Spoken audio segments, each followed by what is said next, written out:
Two hotfixes have released on PC, those being 28.0.6 and 28.0.7. First off, DE have introduced a setting to assist colorblind players. You can enable this setting under the Display tab within the game's options. There is none, which obviously means it won't be enabled. Protanopia will help those who have reduced sensitivity to red lights.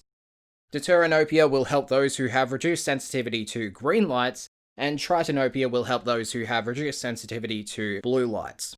A link will be available in the description for those that wish to provide feedback to DE about this setting, so link down there.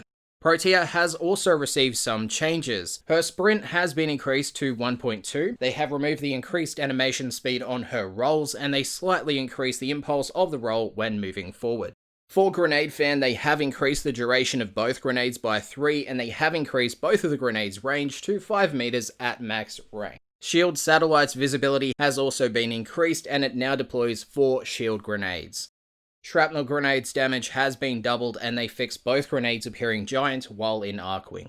For Blaze Artillery, its duration has been increased by 1 second, its damage multiplier has been doubled, and its arsenal now displays the amount of time active rather than shots per cast. Blaze Artillery can shoot through Volt's shield, but it won't receive the buffs, and they fixed the ability not targeting ragdolled enemies. As for Dispensary, it now simply just appears on the minimap. And lastly, for Temporal Anchor, when cast, it will provide 3 seconds of invulnerability, it'll have a warning sound 1.5 seconds before the reversal, and they have fixed the ability not removing or preventing status effects during the rewind. Moving forward, the Granum Void. New Lotus dialogue has been added upon entering, upon a successful completion, a partial completion, and failing the Granum Void. A waypoint marker now appears for the closest Golden Hand Shrine when the Void has been opened by teammates, and DE also fixed the abilities in use notice persisting after entering the portal, and the Zorus charges not depleting for clients if the host is absent. For game changes, shield gating now applies to companions as it does Warframes. Protea's blueprint and the Zorus' blueprint and parts can now be purchased from Cephalon Samaras' offerings in the relay after you complete the Deadlock Protocol quest. This is mostly available for those that sold the blueprint. Batch removing friends can now be done weekly. The decoration capacity within the open space room has been doubled to 1600. A number of arcanes have had their descriptions updated to read resist a status effect. DE have made platinum obtained via referral codes untradeable and non-giftable. The Stropha has had its projectile lifetime increased to 0.14 seconds. They fixed that weapon's heavy attack not increasing damage with a combo count, the Stropha's shot not gaining combo count when hitting ragdolled enemies, and condition overload not affecting its shots. Companions will no longer take damage from Jackal's grid wall attack. They fixed clients sometimes being left in the first stage of the Jackal fight if they died or revived before the second stage, and fixes were made towards spamming the Parazon finisher on the Jackal as a breaking the finisher animation.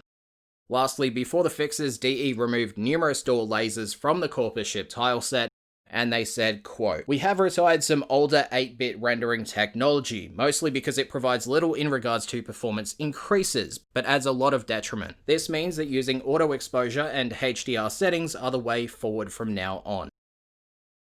Now for the fixes. Under Nightwave, DE has fixed cases of cephalite fishes not spawning in numerous eligible missions. Cephalite resonance not being shared between squad mates in Railjack if the player who had collected the resonance was at the cap, and they fixed the Explorer Nightwave Act text not updating progress.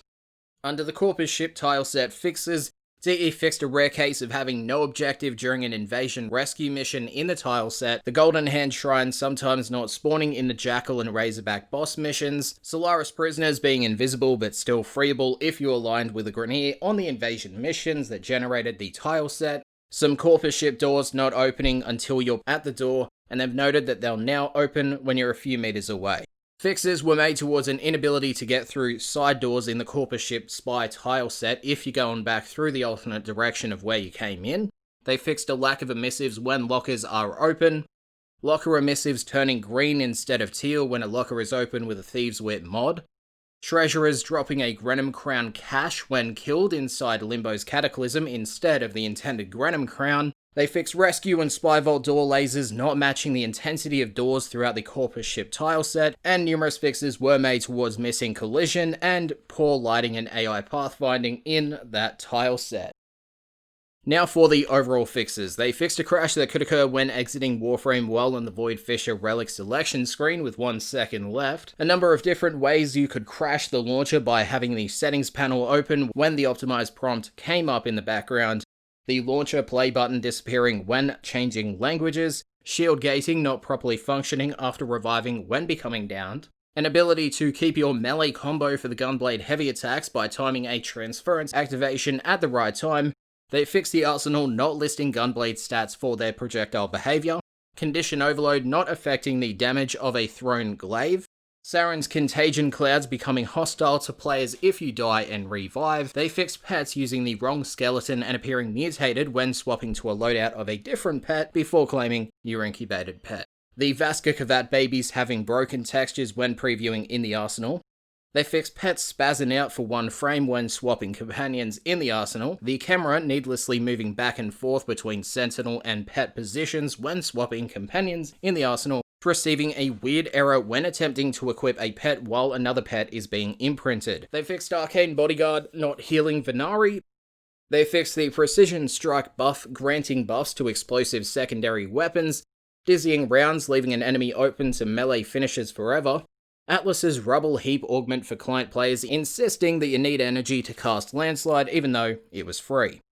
Your Moa companion not gaining weapon affinity if hard engage was the last thing the Moa activated before extracting from the mission. The Jin Sentinel automatically reviving after exiting Titania's Razorwing if Reawaken is equipped. They fixed the Zorus's infinite combo counter UI not reflecting that it's minus 100% combo duration. They've stated that the combo counter UI will now display 0 when appropriate, otherwise it will just say infinite.